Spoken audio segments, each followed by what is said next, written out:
mind, and particularly the I consciousness that is experiencing the ever now and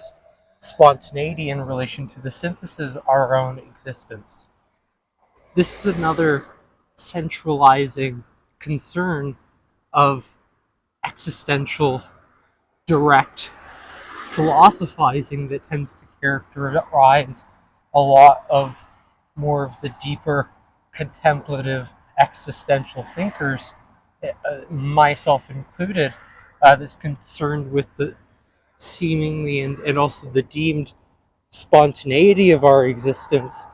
that seems to originate with the first self. And that's also how we connect and understand and come to know the ego through our relations with what we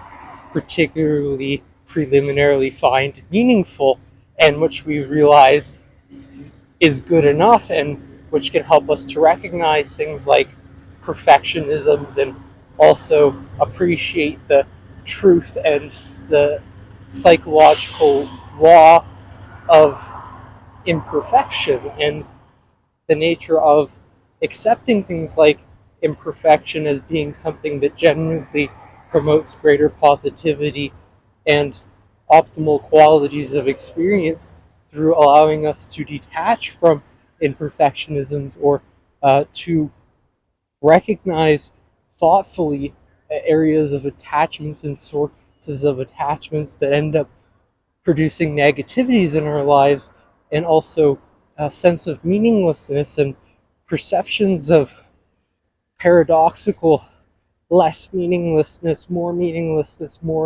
meaningful, or more or less meaningfulness within our existences, in which we tend to experience various negative states of emotion in relation to that, and which impacts how we embody what's good or ideal and our ideations of what we would like and endeavor for in the future. And when we come to recognize how various experiences of our direct emotional experiences influence the affects of our experiential states, our consciousness,